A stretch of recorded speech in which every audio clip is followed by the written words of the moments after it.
Hi hello ಎಲ್ರಿಗೂ ನಮಸ್ಕಾರ ಕರುನಾಡು ಹಾಗೆ ನನ್ನ ಪ್ರೀತಿಯ ಮೈಸೂರಿಗೆ ಸ್ವಾಗತ. ಮೈಸೂರಲ್ಲಿ ಇವತ್ತು ನಾನು local city work JCP YouTube ಚಾನಲಿಂದ ಮಾತಾಡ್ತಾ ಇರೋದು. ಇವತ್ತಿನ ಕೆಲಸ ಏನಪ್ಪ ಅಂದರೆ, ಇವತ್ತು ಪಿಲ್ಲರ್ ಗುಂಡಿ ತೆಗೆದಿರೋದಕ್ಕೆ ಮಣ್ಣು ಹಾಕಿ ಲೆವೆಲ್ ಮಾಡಬೇಕಾಗಿದೆ. ಈ ಮಣ್ಣು ಹಾಕಿ ಲೆವೆಲ್ ಮಾಡೋದನ್ನ ಇವತ್ತು ನಾನು ವೀಡಿಯೋ ಮಾಡಿ ಲೈವಲ್ಲಿ ತೋರಿಸ್ತಾ ಇದ್ದೀನಿ. ಬಿಫೋರ್ ಮತ್ತು ಆಫ್ಟರ್ ವೀಡಿಯೋ ಹೇಗಿದೆ ಅಂತ ಫಸ್ಟ್ ಡೆಮೋ ನೋಡಿ. ಡೆಮೋ ನೋಡಿದ ತಕ್ಷಣ ನಿಮ್ಗೇನು ಅನಿಸುತ್ತೆ, ಇದಕ್ಕೆ ಮಣ್ಣು ಹೇಗೆ ಆಗುತ್ತೆ ಅಂತ ಲೈವಲ್ಲಿ ಇರುತ್ತೆ. ಬಟ್ ಈಗ ಔಟ್ಪುಟ್ ಹೇಗಿದೆ ಅಂತ ನೋಡ್ತಿದ್ದೀರಾ. ಫೈನಲ್ ಆಗಿ ಈ ಔಟ್ಪುಟ್ನ ನಾವು ರೆಡಿ ಮಾಡಿ ವರ್ಕ್ ಮಾಡಿ ಫೈನಲ್ ಆಗಿ ಫಿನಿಷ್ ಮಾಡಿದ್ದೀವಿ. ಇದೇ ಥರ ನಿಮ್ಮ ಪಿಲ್ಲರ್ ಗುಂಡಿ ಆಗಲಿ ಇಲ್ಲ ಮತ್ತೊಂದು ಕೆಲಸ ಯಾವುದೇ JCP ವರ್ಕ್ ಬೇಕು ಅಂದರೆ ನಮ್ಮ ಅಕೌಂಟ್ನ ಫಾಲೋ ಮಾಡಿ, ಸಬ್ಸ್ಕ್ರೈಬ್ ಮಾಡಿ, ಸಪೋರ್ಟ್ ಮಾಡಿ.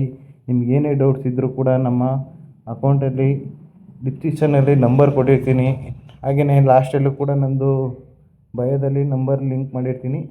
ಯಾವುದೇ ಡೌಟ್ಸ್ ಇದ್ದರೂ ಕೂಡ ಕಾಲ್ ಮಾಡಿ ಕ್ಲಿಯರ್ ಮಾಡ್ಕೊಳ್ಳಿ. ನಮಸ್ಕಾರ, ಗುಡ್ ಬೈ ಎಲ್ರಿಗೂ.